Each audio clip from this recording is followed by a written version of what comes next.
Thank you for joining the Reverend Dr. Shawn Michael Greener, radio host, national pastor, author, and speaker for Sundays with Dr. Shawn. Hold on tight. Here comes the truth. Hey y'all, thank you very much for joining us. I really appreciate it. Hopefully everything is working the way it's supposed to. I know everybody's busy. I figured I would catch you now. I'm trying different times. Some of our things have had thousands of people listen, and others have had as few as, I think, 35 or something like that. My U.S. Navy cup. Love it. Still hot. Made it earlier this morning. It's amazing. Anyway, I will treasure that, have that all the days of my lives. Hello to everybody listening. Thank you very much for joining us. This one's going to be relatively quick. I know you have stuff to do and I have stuff to do, so we're going to rocket through it. I do want to say a few quick things. This morning we got to see the ocean meet the intracoastal. The tide was so high and the storms were just so impressive. We had 2 tornado warnings last night, or in the early morning, but as best I can tell, everything's fine. We did have a little bit of flooding over to the left, right to the left of our driveway. That seems like it's okay. And everything seems fine. People are out there working, but weather is all around us, so if we lose connection, please don't be disturbed by that. It's relatively normal.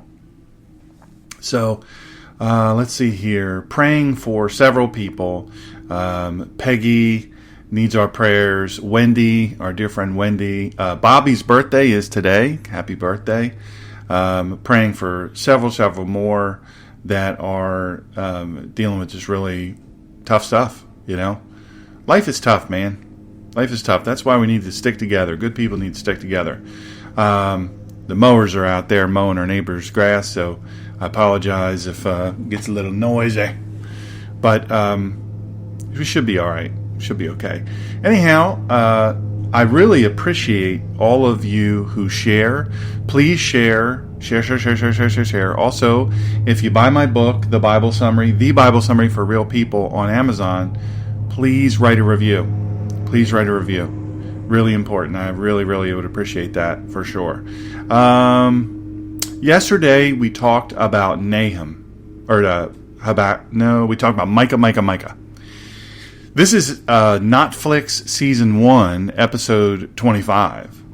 So we're really bearing down on it. So I'm excited. Nahum is a book most people don't talk a lot about.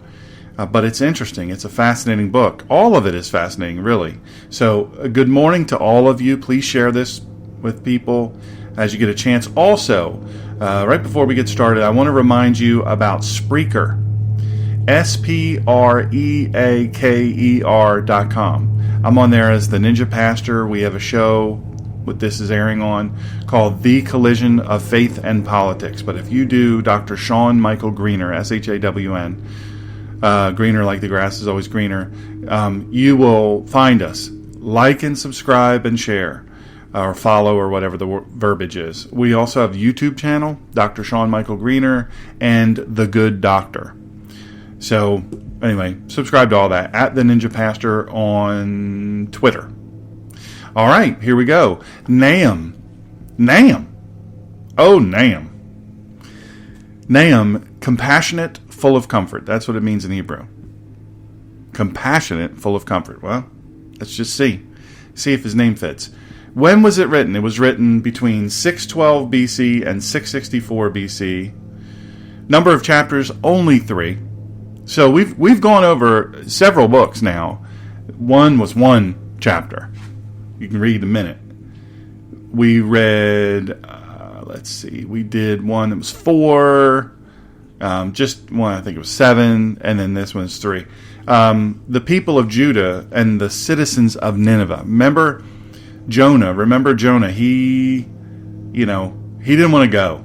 He just didn't want to go. He hated the people. He felt like God ought to set fire to them and just cut them down and all of that. And God God in His mercy. Thank God, Thank God He had mercy on them. Thank God He has mercy on me, But it was just one of those things that I have to say, He just didn't, And remember I talked about at the end of Jonah, the ending of the book, how abrupt it was?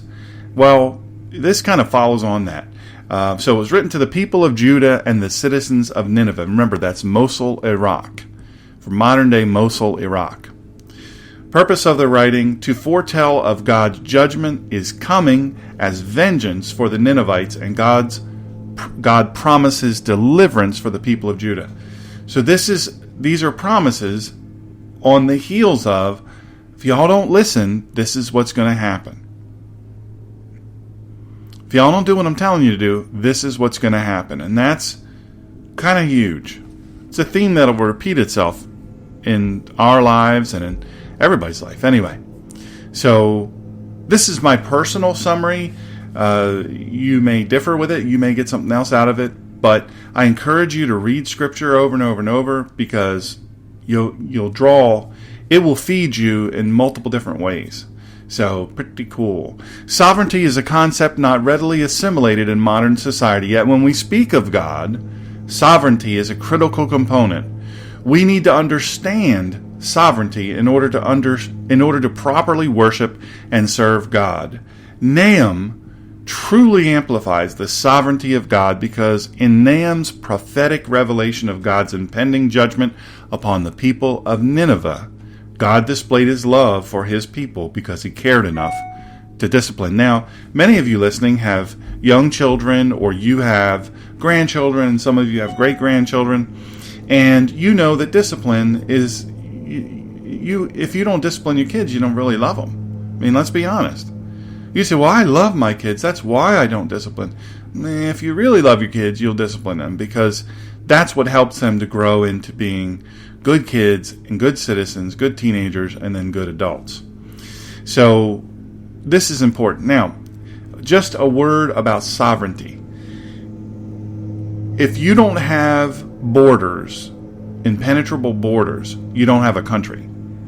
Okay, we see the southern border, millions of people before President Trump, millions came into this country and are in this country illegally. No accounting of them. No, hey, are you sick? Do you have a disease? Are you a thief? Are you a criminal? Are you a good person? Because, hey, maybe we could use you better in this way here. I mean, if you don't have a border, you don't have a country. Sovereignty as it relates to God is He's in charge. He's over all this. This is what He has. This is us. We are His. All of this is His. He created it. And He created us too. So, really, really important to get that. God is fully, I can't emphasize that enough, He is fully in control of history. And He loves His people enough to discipline them, and this speaks of His sovereignty, and that His people that are obedient can rest assured that God will take care of those that are disobedient in His time and in His way. In other words, we're not in charge of that. He didn't put us in charge of that. He's in charge of that. So He does that. He handles that. The frenetic and wild attack on Nineveh is unmistakably graphic. However, it reminds us that when God renders punishment upon the disobedient, it clears the way for God's obedient people to be released from their poor conditions, and in God's time and in God's way. There were 12 prophecies that Nahum gave that we can confirm were fulfilled, and they are these, Nahum's prophecies, historical fulfillments. The Assyrian fortresses surrounding the city would be easily captured. That's in Nahum 3:12. Let me take those alerts off. Those are all weather alerts. Just relax. I think we'll be all right. The Assyrian fortresses surrounding the city would be easily captured. This is verse 3:12. According to the Babylonian Chronicle, the fortified towns of Nineveh's environs began to fall in 614 BC, including Tabriz, present-day Sharif Khan, and a few miles northwest of Nineveh. So remember, this is Mosul, Iraq. The besieged Ninevites would prepare bricks and mortar for emergency defense walls. That's 314. A.T. Hampstead reported to the south of the gate, the moat is still filled with fragments of stone and mud bricks from the walls, heaped up when they were breached. The city gates would be destroyed. This is in 313. Olmsted noted the main attack was directed from the northwest, and the brunt fell upon the Hatami gate at this corner. While the gate and traces, by the way, I'm going to mention something about, speaking of sovereignty, I'm going to mention something about the air quotes lockdown, phase 1, phase 2, whatever, when I finish with this. Hatami Gate at this corner. The gates are traces of the counterwall raised by the inhabitants in their last extremity. In the final hours of the attack, Ninevites would be drunk, verses 110 and 311. Diodorus Siculus in 20 BC wrote, the Assyrian king attributed to his soldiers meats and liberal supplies of wine and provision, while the whole army was carousing, and friends of Arbaces learned from some deserters of the slackness and the drunkenness which prevailed in the enemy's camp. They made an unexpected attack by night. Nineveh would be destroyed by a flood. Diodorus wrote that in the 3rd year of siege, heavy rains caused a nearby river to flood the walls. Xenophon referred to terrifying thunder, presumably with a storm associated with the city's capture. Also, the Kosor River, entering, this is still there, from the northwest at the Ninlil Gate, running through the city at a southwesterly direction, may have flooded because of heavy rains, or the enemy may have destroyed its sluice gate. Nineveh, this is the 11th prophecy, 11 of 12. Nineveh would be destroyed by fire. Verse 110, 213, and 315. Archaeological excavations at Nineveh revealed charred wood, charcoal, and ashes. There's no question about the clear traces of the burning of the temple, as also in the place of Sennacherib. For a layer of ash about 2 inches thick lay clearly defined on the places on the southeast side about the level of the Sargon pavement. Sargon pavement is a place where you can search now. The city's capture would be attended by a great massacre of people. That's in verse 3:3. In the 2 battles fought on the plain before the city, the rebels defeated the Assyrians. So great was the multitude of the slain that following the stream, mingled with their own blood, changed its color for a considerable distance. Plundering and pillaging would accompany the overthrow of the city. That's chapter 2, verse 9 and 10. According to the Babylonian Chronicle, great quantities of the spoil of the city, beyond counting, they carried it off. The city they turned into a mound and a ruin heap. When Nineveh would be captured, the people would try to escape. That's chapter 2, verse 8. Sardanapalus, another name for King Sinsharishkun, went away, his 3 sons and 2 daughters, with much treasure into Phalagonia, and to the governor of Katos, the most loyal of his subjects. The Ninevite officers would weaken and flee. That's another prophecy. This is the 10th prophecy, actually. I was way ahead of myself. That's chapter 3, verse 17. The Babylonian Chronicle states that the army of Assyria deserted. They ran away before the king. They just up and ran away. Here's the 11th. Nineveh's images and idols would be destroyed. Campbell Thompson and R.W. Hutchison reported that the statue of the goddess Ishtar lay headless in the debris of Nineveh's ruins. Here it is, number 12. Nineveh's destruction would be final. Chapter 1, verse 9 and 14. Many cities of the ancient Near East were rebuilt after being destroyed: Samaria, Jerusalem, and Babylon. But not Nineveh. Mosul, is in that area, but that's not rebuilding the same city. They didn't rebuild the same city. Everything God said would happen. Everything prophesied, it would happen. What God says He'll do. What God says He will do, He does. Based on Nahum and several other biblical books, we can't claim that we aren't told these things. We can't claim that we don't know. We can't claim ignorance. Well, I didn't know. I wasn't told. I didn't get that text. I didn't see that Facebook post. I didn't watch that Facebook Live.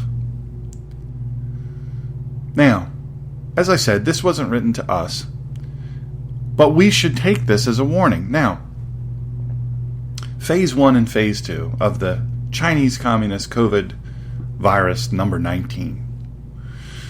Now, we know that the Chinese Communists are responsible for many of the plagues that we've had happen. SARS, H1N1, COVID-19. When are we going to learn? Okay? So there's a lockdown that needs to happen. Why? Okay, I said earlier we need to lock down our borders. And President Trump has done that. He's worked very hard on that, despite being assailed on every side for that. First, oh, you're a xenophobe and a racist for doing it. Then, oh, you were too late. You were lax for not doing it sooner. Same people. These people don't realize we have tape.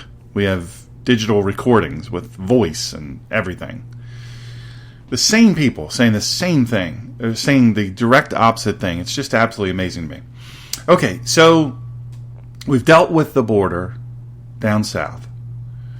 And I think it should stay that way. I think that you should have to come through the gate, and if you come through any other way than the gate, where you're vetted, now you have to deal with some very severe consequences on the southern side of the border, on the southern side of the fence. By the way, the fence, the border wall, is still being built. Just so you know, they're making great progress.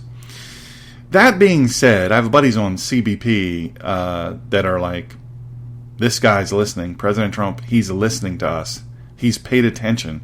Nobody else paid attention. He's paying attention. Thank God. So now we have to deal with this thing, this Chinese communist COVID virus. We have to deal with a bunch of things. First of all, bunch of lies. Bunch of lies. Hey, good morning to everybody listening. Thank you if I forgot to say that. I appreciate you tuning in. We're dealing with a bunch of lies. Now we know.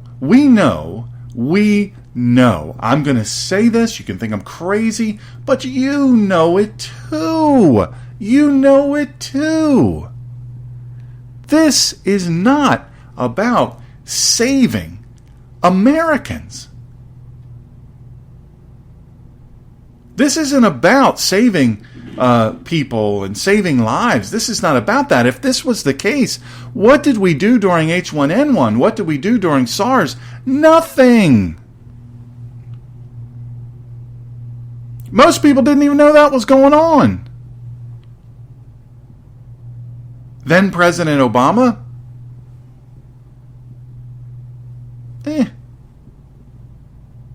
not a big deal, right? Not a big deal. You know because you know because you know. This is not about anything other than blocking President Trump from re-election in November. There is so much wacky science that is so easily refuted, but so boldly presented as absolute, indisputable, inarguable fact. And so much of it we can just tear apart. We just tear apart. Easily.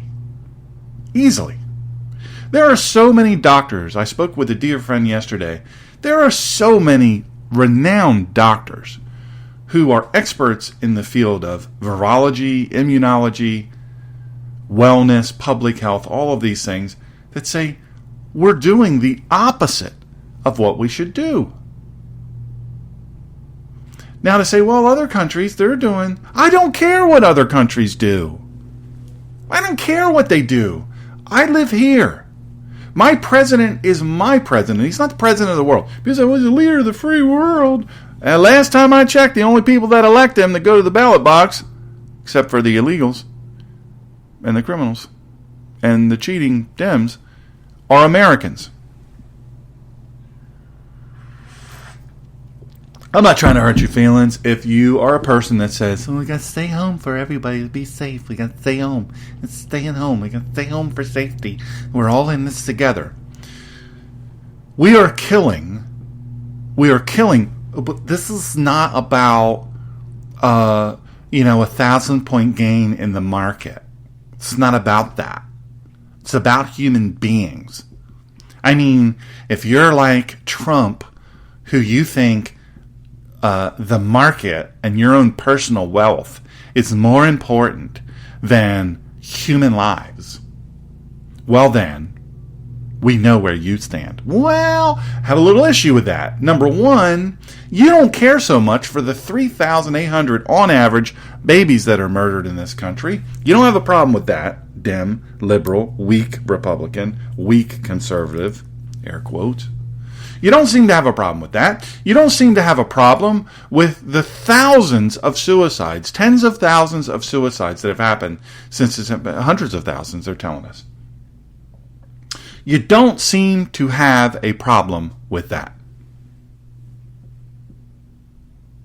Why are these people committing suicide? Because they've lost everything. They've lost everything. You don't seem to have a problem with that. You don't seem to have a problem. People have worked their tails off for their businesses. They've risked everything. They put all of their credit on the line. They leveraged their homes. They put all their credit cards to their max to run a business, to start and run a business, and they're paying people. I got my you'd think I'd be naked if I didn't wear Sea-Hag swag. Sea-Hag, Steenhatchee, it's awesome. That's a business. I know what those people sacrifice. I know what they go through. And they're paying people that aren't coming to work. They sacrifice everything. I know lots of other businesses. They're sacrificing everything. These people, you say, well, those big loans and blah, blah, blah. Listen, any government thing, any giant government thing, any bureaucratically created and run anything to come from Congress is going to be slow, it's going to be awkward, it's going to be clumsy, it's not going to be fine-pointed. And you know what? It's going to be a little bit of a mess up. Sometimes it's going to be a lot of bit of a mess up. Do you know that more money was spent on the failed Obamacare website than the first tranche of stimulus? Really? You can't build a website. You tell me you're the technological wonders of the new world. We should listen to you because everything you do is so technologically advanced and super nuanced. Let's just give a listen to you. And it was a piece of crap and had to be rebuilt at almost twice the cost. Well, that's a problem. So now you have all these people in small to medium-sized businesses. You have all these contractors, right? They do repairs. They fix people's houses up. you had some siding come on. Let me call so-and-so. Oh, the wind blew the roof. Okay, let me call so-and-so roofing company. Oh, I had something break on my front step. Let me call this mason I know does masonry work. Oh, you got bushes that need to be replanted. The trees blew. Oh, okay, well, you might come out and fix them. Lawn and landscaping company. These people are losing everything. Now let's talk about restaurants. Let's talk about, the places where we go and we eat. Real people work there. Hotels. You understand that because all of this stuff has been locked down and quarantined and all this stuff, these hotels, people go and do business. I have a buddy that travels all over the world. Where does he stay? He stays in hotels. He travels all over the country. He stays in hotels.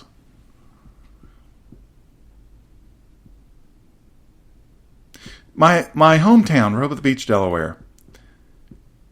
The governor of Delaware is insane. He's just insane. Now, I want you to understand, when I say he's insane, I don't mean he's literally insane. I think he's literally insane to the extent that he is so sold out on wrecking Trump and appeasing his masters in New York City. Same way with the governor of North Carolina, where I live now, Roy Cooper. They want to appease. They want this to destroy Trump. And you know that they want this. You know that they do. Stop deluding yourself. Stop saying it can't be. There's no way it could be that. That's too much. That's a bridge too far. I'll direct you back to Obamacare. 1/6 of the entire economy of the United States of America. All built on a lie. They've admitted now it was a lie. The chief architect of it admitted it's a lie. He said they're dumb. These people are dumb. The chief architect of Obamacare said these people are dumb. Tell them anything you want to tell them. Tell them what they want to hear. Tell them that. They'll believe it. They'll go ahead with it. We had the AARP, a crooked organization. That's why I joined AMAC. AMAC, not AARP. They're awful. The leaders of AARP sold out every single member. Shrimp trawlers going by right now. I wish I had my regular camera. I would interrupt this broadcast, stand up, and photograph that shrimp trawler going through the Intracoastal, which is hugely swollen. The water is glowing around that big old boat because there's a ray right on the Intracoastal. It's cloudy everywhere. Ray right on the Intracoastal. That would have made an amazing photograph. My camera's broken, so it's being worked on. Anyway, it was all built on a lie. 150, how many? Million or billion? Was loaded onto pallets. Loaded onto pallets. And shipped. This is cash. And shipped in the middle of the night to our sworn enemy. Those that have vowed to, their posters are out now in Iran. They're proud of them. The final solution for the Jews, driven into the sea.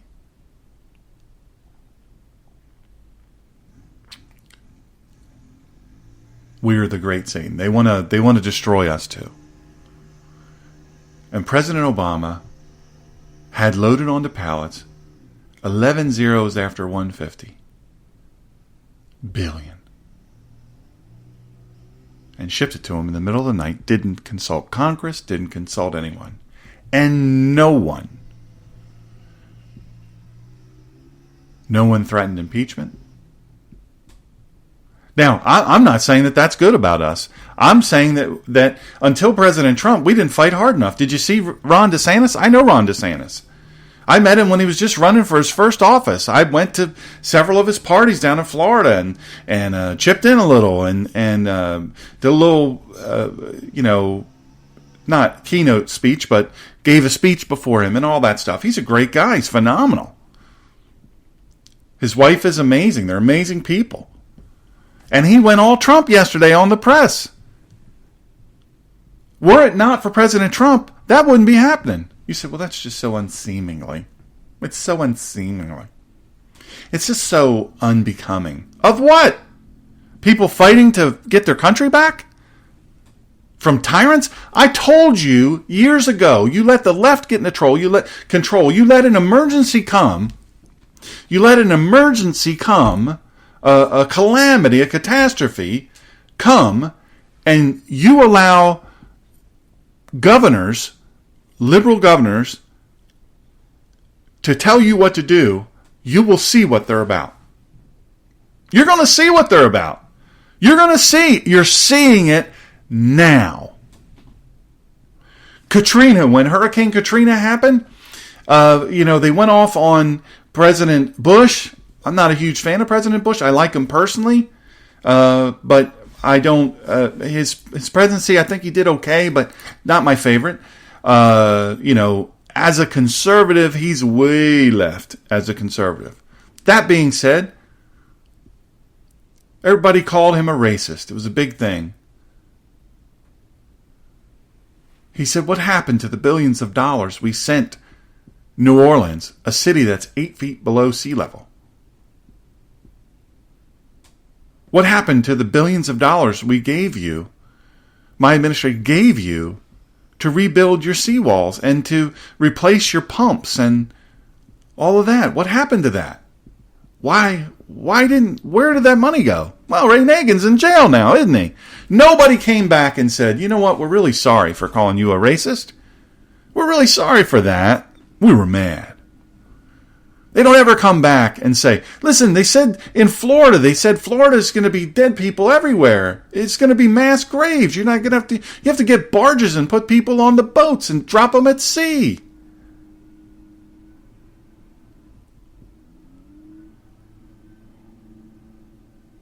And it didn't happen. It did not happen. You understand? Nowhere close to happening. I say all that to say this, and then I'll close. Stop listening to these people as though they have your best interest at heart.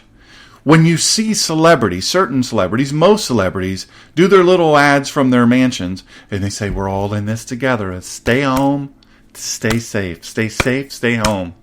We're all just observing social distances. We're social distancing to stay safe. They don't seem to mind that the people that deliver their food have to bear all kinds of risk to deliver their food. You don't think they go get their food, do you? No. They have people. And those people better have a place to go. And you know what? Amazon.com, I'm not an advocate of Amazon. I do tons of reviews for them. The Good Doctor is my name there. I'm in the top 10,000 of millions of reviewers. That said, guy that owns the company is as evil as they come. And generous? No. Bezos is not generous. He's as hard left as they come. Understand that people want their stuff, so they order them. People are ordering groceries from all kinds of different places, your takeout places, your food, your restaurants, all these things. You know, all these things. You tell me we can't vote, somehow we can't vote safely, yet Home Depot and Lowe's are still open. Walmart is still open. These big box stores are still open. Somehow they can manage. We can go there without dying, but we can't go to polls and vote. Got to do it by mail, man. It's awfully easy to cheat by mail. They know it, and we know it.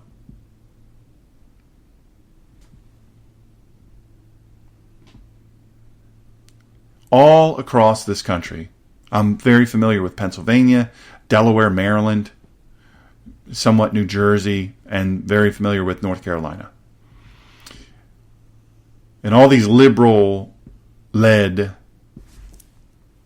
states, all across the country, they want to stay closed.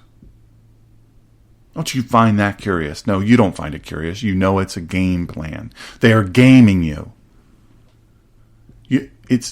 You're not crazy when you say, first of all, we can't go anywhere till we have a vaccine, because I don't know if you know, but I'm not taking anybody's vaccine.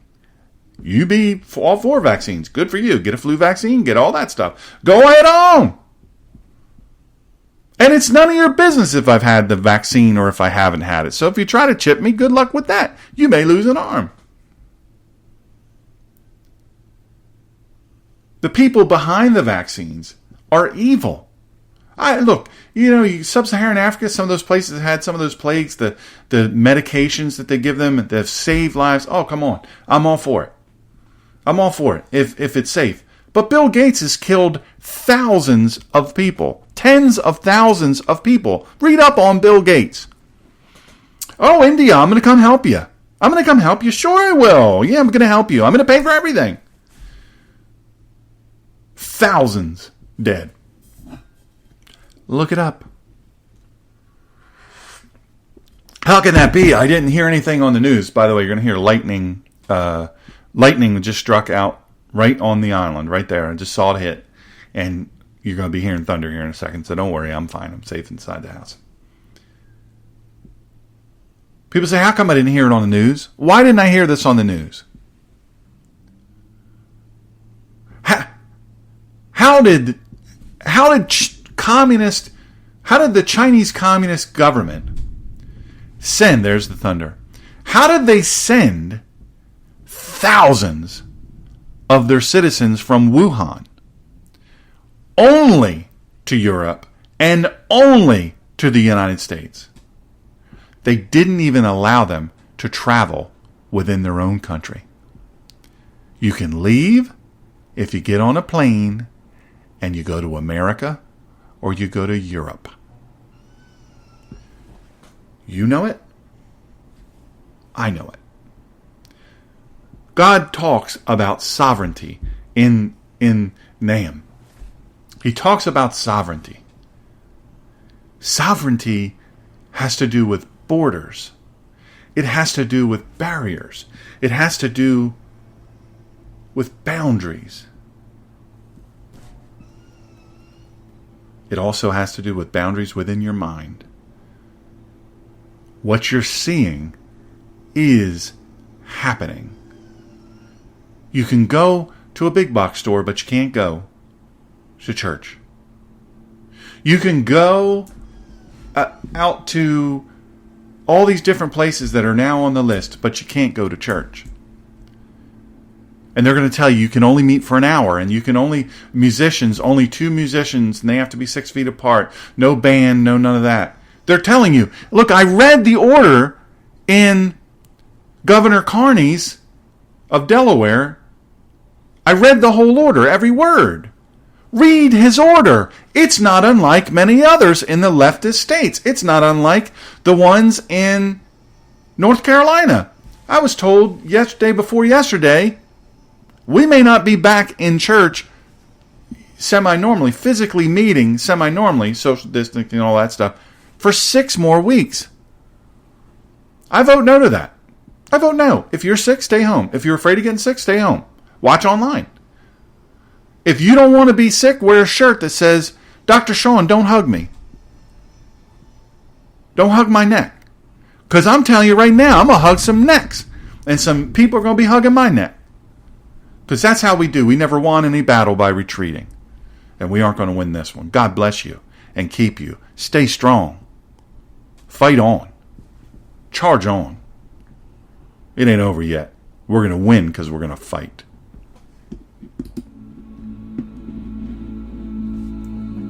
Thank you for joining Dr. Shawn today.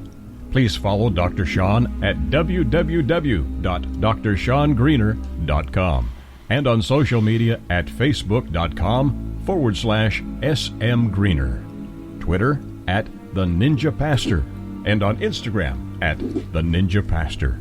If you would like to support Dr. Shawn's ministry and send Bibles around the world, don't forget to hit the donate page on drshawngreener.com or go to paypal.me/Dr. Shawn Greener to invest in spreading the Word of God to the world. And please download our free apps to listen to our Spreaker radio show. Thank you again for listening, and don't forget to share.